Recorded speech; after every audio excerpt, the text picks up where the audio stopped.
All right, welcome in. It is a Wednesday. We start to preview the Patriots' upcoming opponent, Evan Lazar, down in Foxborough, and we've got the Raiders coming in to Foxborough this Sunday. And Evan, when this thing was drawn up on the schedule, it looked like a cupcake. And then the Raiders went out, played a really impressive game against the Saints, who are a Super Bowl contender, if not favorite, coming out of the NFC. That has to kind of change your thinking about this game a little bit.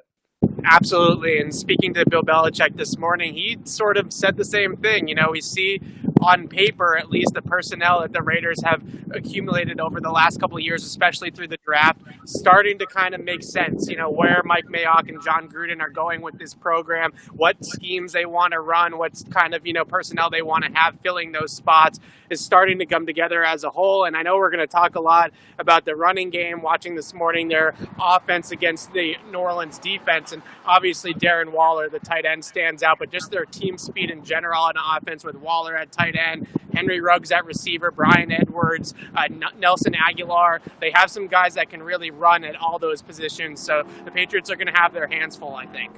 Right. And again, you alluded to the running game. It's not just you arguably have, when all is said and done by the end of this year, you could be making a case that Josh Jacobs is the best all-purpose back in the NFL.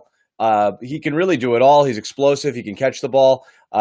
He's great. He's great. It's great running out of the backfield. But it's an offensive line that, when healthy, and again they're a little dinged up. When healthy, they spent a lot of money on this thing. There's some big, beefy boys up front, and that kind of plays against what the Patriots are how their defense is built. So it's an interesting matchup here.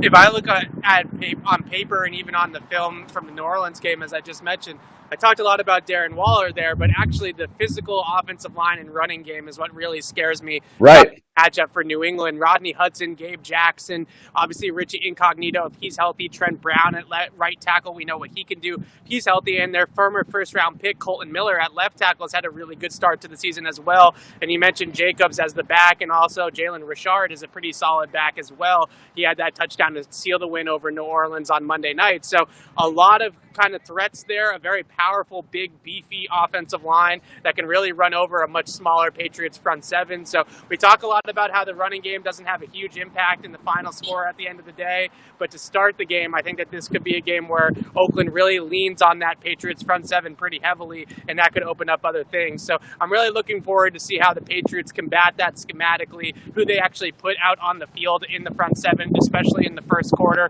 on first down, early situations to kind of combat what John Gruden is building there. And it's very much kind of in the Patriots' strategy as we've seen them play against other teams, which is concede a little bit on the running game and make someone like Derek Carr beat you. And we're going to talk about Derek Carr in a minute. I do want to mention briefly our sponsor, which is CarShield, America's #1 auto protection company.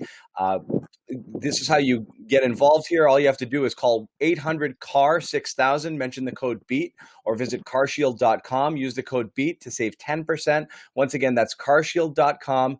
Code BEAT.